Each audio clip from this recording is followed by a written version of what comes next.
Pourquoi j'ai décidé de me faire opérer cette fois-ci, après tout ce que j'ai fait pendant tant d'années pour, éviter ça et de me faire enlever 8 centimètres d'intestin encore. Alors je précise que, là je suis, sous traitement, que ça fait des semaines et des semaines que je suis exténué, que je suis entre, les urgences et la maison. Là je suis rentré, aujourd'hui de 3 jours d'hospitalisation, à l'hôpital, Saint-Éloi, de Montpellier. En fait, je fais cette vidéo, alors je sais pas si j'aurai vraiment les idées claires, je vais essayer vraiment d'être un petit peu concis. Je fais cette vidéo, parce que j'ai envie de reprendre, une relation, tout simplement avec vous, avec les gens qui me suivent et avec les gens avec qui j'ai envie de partager des choses et qui ont envie de partager des choses avec moi, qui sont là peut-être depuis longtemps, sur cette chaîne ou sur l'Instagram, peu importe. Et en tout cas, cette vidéo aussi, elle me sert à ne pas perdre pied et à être, en mouvement malgré un petit peu le tumulte, la tempête, qui est en train de se jouer, en ce moment. Bon, vous voyez, j'ai pas trop d'énergie, donc j'ai une voix qui est un peu bizarre. C'est pour ça qu'à mon avis, cette vidéo va être très courte. Je vais d'abord vous mettre le contexte du moment. On est le 13, février 2026. Ça fait plus d'un an que, ma maladie a été de plus en plus forte. Enfin, depuis 30 ans, elle a toujours été active et c'est un cas des plus, sévères. Je referai un contexte derrière aussi, par rapport à la maladie. Mais, là, depuis un an, en fait, j'ai un bout, d'intestin, donc 8 centimètres, qui s'est tellement inflammé qu'il est ce qu'on appelle sténosé. Donc en fait, il est, rétréci et c'est, le bout d'intestin de l'intestin grêle terminal, donc en fait qui va jusqu'à ma stomie, donc jusqu'à ma poche. Ça fait très longtemps que les médecins veulent m'opérer, et m'enlever ce bout d'intestin. Et si vous me suivez depuis un moment, vous savez que je suis extrêmement réticent à toutes les opérations possibles, surtout quand on enlève des bouts, de soi-même. Extrêmement réticent à tous les traitements également, avec tout ce que j'ai pu faire. Hem, mais là, on arrive à un point où depuis Noël dernier, depuis, décembre dernier, toutes les 2 semaines, je subis une occlusion intestinale. Parce que cet endroit est tellement rétréci qu'il suffit que je mange, un repas un peu gras ou un peu lourd et en fait, ça ne passe plus. C'est tout simplement de la mécanique, hein, c'est de la tuyauterie. S'il y a plus de place pour passer, les aliments ne passent plus.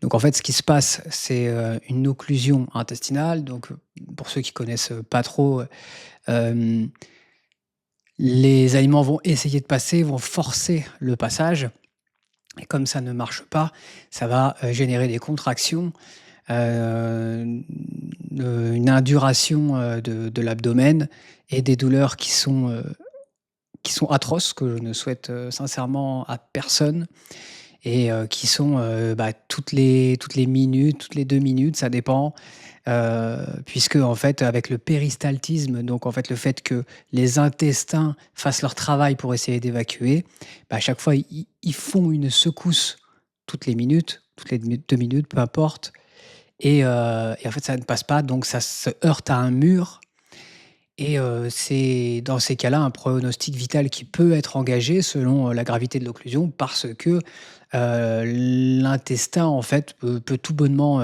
exploser.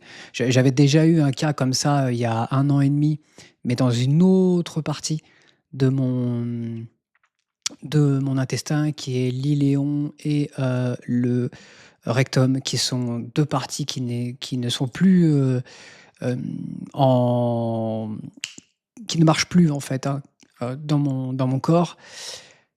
Donc cette fois-ci, pourquoi j'ai choisi de me faire opérer? Déjà, il faut savoir que si vous êtes nouveau sur cette chaîne, je m'appelle Rémi Forrière, j'ai la maladie de Crohn depuis que j'ai 11 ans, j'en ai 40 aujourd'hui, donc vous faites le calcul. Je vais avoir 41 dans 2 mois. Donc ça va faire je vais fêter 30 ans de maladie. La maladie de Crohn, c'est une maladie qui peut être bénigne ou maligne. J'ai un des cas les plus sévères qui existent, c'est-à-dire qu'un cas bénin ça marche par crise, c'est une maladie auto-immune, c'est une maladie de tout le système digestif, c'est-à-dire de la bouche jusqu'à l'anus, toute la tuyauterie. Un cas bénin, il peut y avoir une crise de 2 semaines et ne plus jamais entendre parler. Il peut y avoir une crise qui dure 1 semaine, 2 semaines, tous les ans et prendre, des corticoïdes, prendre, un immunosuppresseur ou 2 et ça s'arrête là. Des fois, on n'entend plus parler, des fois, c'est 1 fois tous les ans, des fois tous les 2 ans.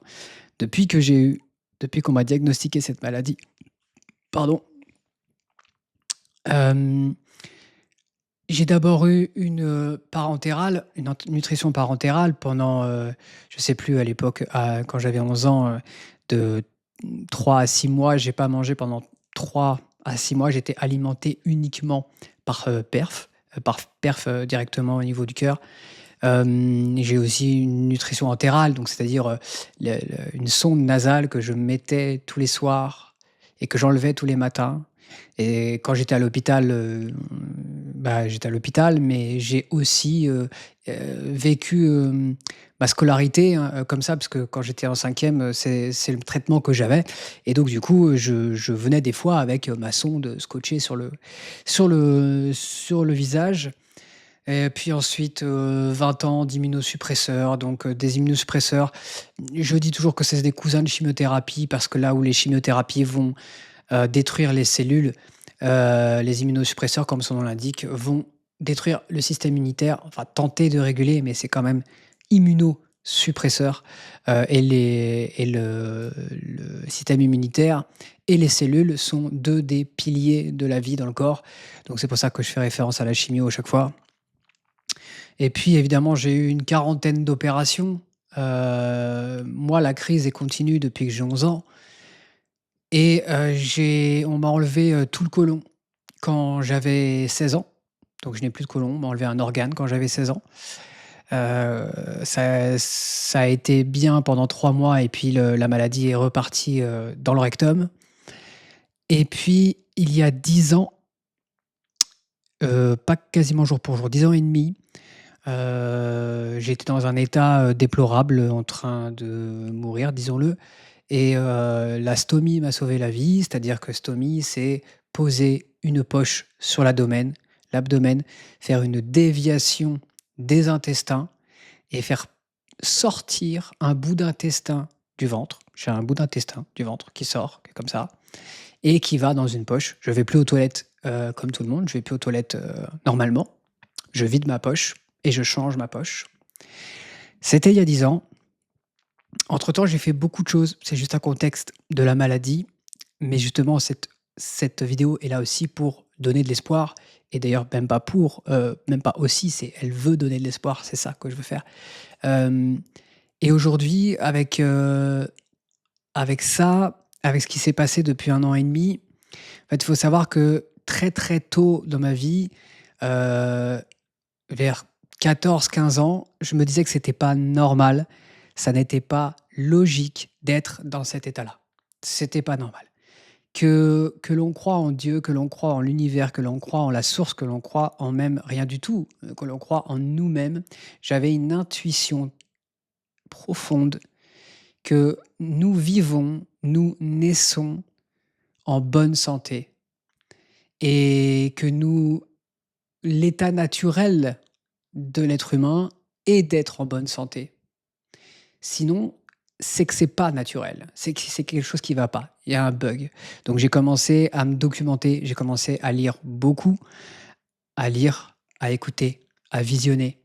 J'ai commencé par la spiritualité, évidemment la porte d'entrée la plus facile quand tu as 14 ans, c'est le bouddhisme.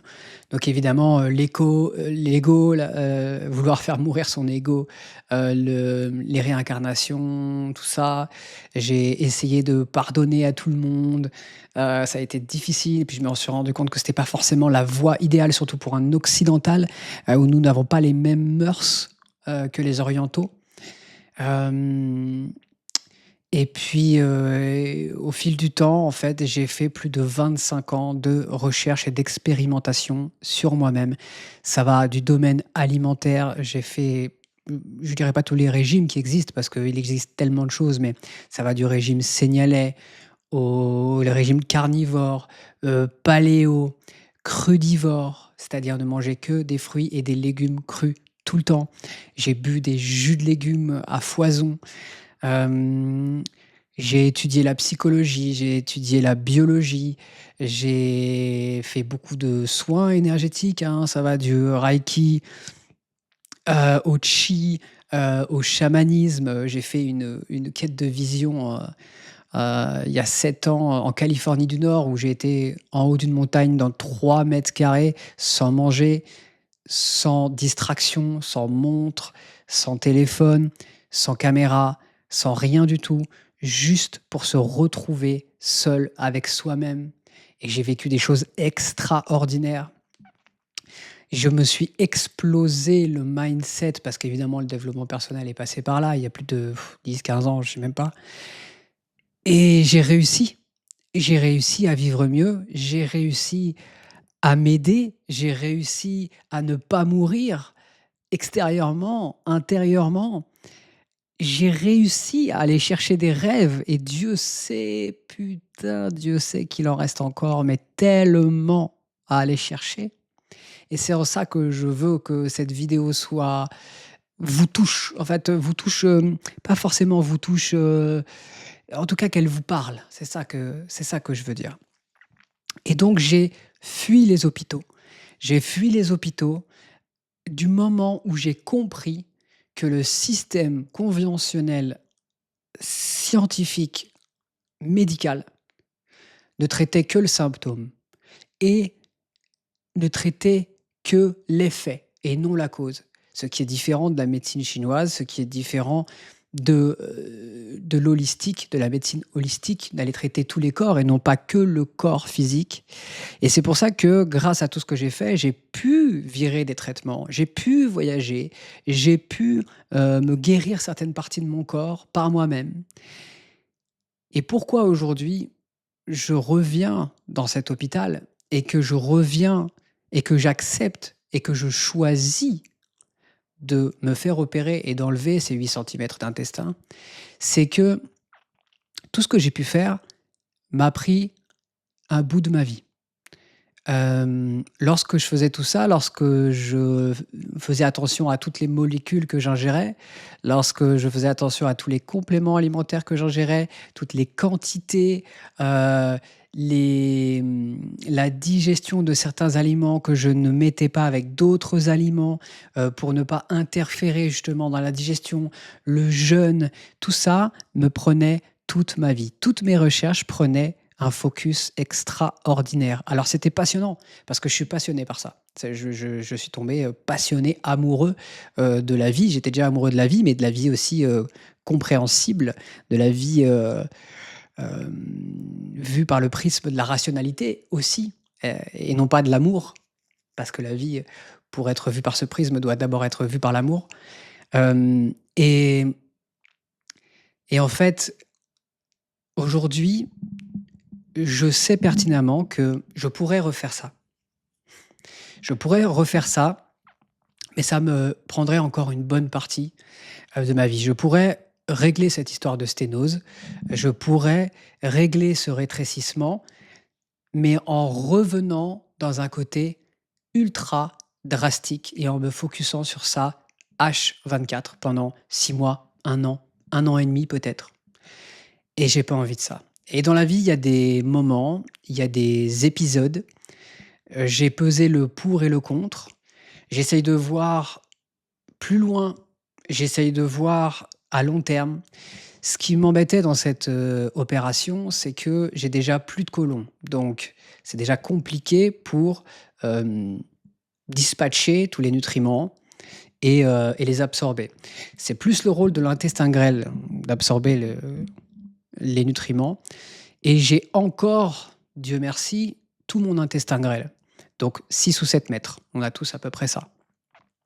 Donc 8 centimètres dans la balance, on est en droit de penser que ça va pas changer grand-chose. Mais c'est quand même là pour une raison et ce que j'ai été chercher ici et là et j'en ai discuté avec les médecins parce qu'aujourd'hui j'ai été en bras de fer avec les médecins pendant des années. Aujourd'hui, je suis en travail avec eux. Je suis en travail avec moi-même. Je prends ma responsabilité. Des fois, je les écoute, mais je ne les entends pas. Dans le sens où je les écoute, je comprends leur point de vue, ils ont leur paradigme. J'ai mon paradigme, mais j'ai choisi de faire mon paradigme. La plupart de ma vie, ça a été ça.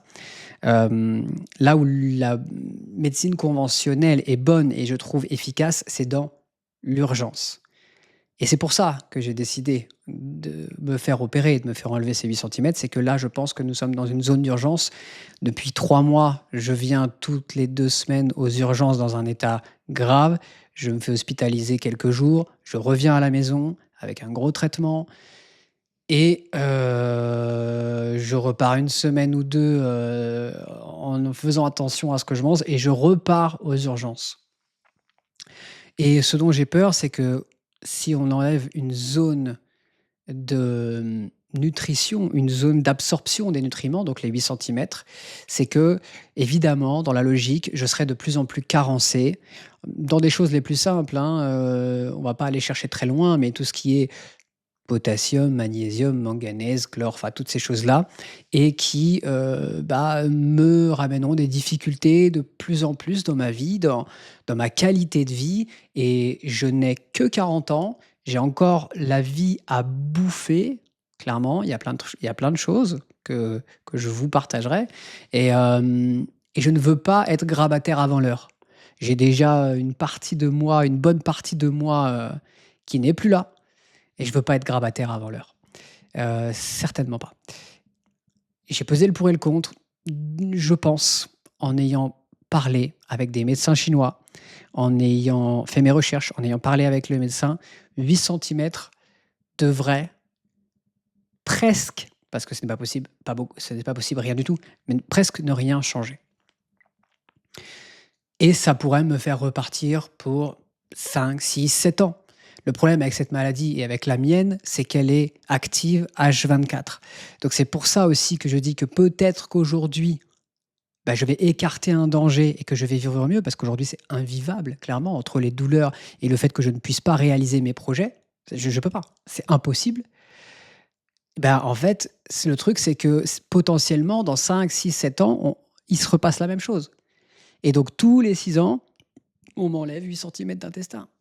Et là par contre, ça va commencer à jouer sur ma qualité de vie.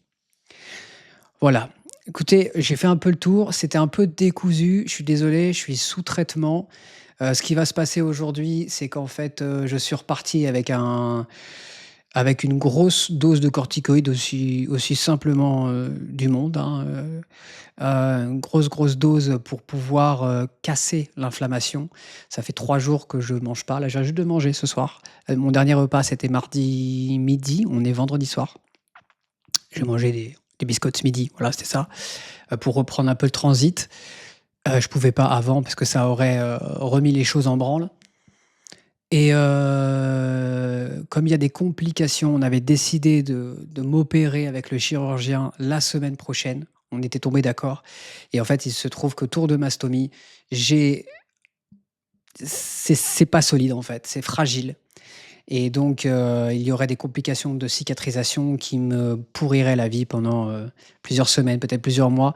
Donc on a décidé de reprendre un traitement, un immunosuppresseur, ce que je fuis comme la peste depuis des années, mais là quand j'ai décidé de faire quelque chose, je le fais, donc je le fais et un immunosuppresseur pour essayer de solidifier donc la stomie, je vous rappelle que c'est la poche, l'intestin qui sort, pour pouvoir préparer l'opération qui, au final, je ne sais pas quand elle sera, dans 1 mois, dans 2 mois, si tant est que le traitement marche. Bon, je finirai par vous dire, voilà, je ne sais pas si vous avez vu, ma vie n'est pas trop ma vie, ma vidéo n'est pas trop émotionnelle, c'est pas comme ça que je voulais la faire. Je voulais juste partager quelque chose d'extrêmement, rationnel, neutre, pour vous dire en fait que la vie, ce ne sont que des situations. sincèrement. Et je sais que c'est dur parfois. Et je sais, mon Dieu, je sais qu'il y a des fois, on a l'impression d'être dans des tempêtes dont on ne verra jamais le bout. On a l'impression que la vie s'acharne sur vous, qu'elle est contre vous, qu'elle est contre nous, qu'elle nous met des high kicks dans la tête alors qu'on est déjà par terre, explosé en sang, sur le carrelage. Et en fait, tout ce que tu fais, c'est que tu subis. Ben, moi, j'aimerais, en tout cas, vous partager mon point de vue là-dessus et vous en faites ce que vous voulez. Essayez de voir la vie de la même manière, quoi qu'il vous arrive, et de remplacer ce mot subir par le mot traverser. Parce que subir, vous n'êtes pas responsable. Vous n'êtes responsable de rien du tout. Et vous attendez la mort en silence. Quand je parle de la mort du physique, je parle de la mort de l'âme, je parle de la mort de vous êtes plus là. Je parle de la mort de ça sert à rien. Voilà.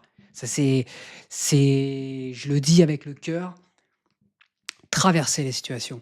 Parce que la vie vous fera pas de cadeau. Clairement. La vie, quand elle a envie de vous emmerder et qu'elle a décidé que c'est l'heure de vous casser les couilles, elle le fera. Par contre, lorsqu'elle a décidé de vous faire vivre les plus beaux jours de votre vie, elle le fera aussi. Et c'est ça le miracle de la vie. Et c'est pour ça qu'il ne faut jamais rester dans un putain de marasme, dans un putain de chaos quand on traverse une période qui est difficile. Un deuil, une rupture, une maladie, toute autre chose qui peuvent mettre un homme à terre. Traverser cette putain de situation parce que ce n'est qu'une situation. Et c'est au moment où vous changez de vision que votre vie entière va changer. Croyez-moi, je vous le dis, ça fait 30 ans que je fais ça. Ça fait 30 ans que je fais ça. Et oui, ça ne veut pas dire que ça a été facile, ça ne veut pas dire qu'aujourd'hui c'est facile. Et justement, je vous fais cette vidéo, quand je vous parle à vous, je me parle à moi. Parce que j'essaye de ne pas perdre pied, parce que je sais que ce que je suis en train de traverser et ce que je vais traverser, c'est compliqué. Mais je sais aussi que ce que je veux faire derrière, c'est miraculeux. Les gens que j'aime, c'est miraculeux. Mes projets, c'est miraculeux. Mes rêves, c'est miraculeux. Vos rêves, c'est miraculeux. La vie est miraculeuse. La vie est parfaite. La vie est parfaite. Le corps est parfait. Il sait tout faire. Le corps est parfait. La nature est parfaite. Tout a été designé pour vous. Tout a été designé pour nous. On a déjà gagné, mais on ne le sait pas toujours. Et je vous invite à le croire. Je vous invite à le croire. Et à changer d'histoire. Réécrivez l'histoire. Réécrivez l'histoire, sans cesse. Tapez-vous sur l'épaule et dites-vous, c'est ça que je veux voir. Et vous le verrez.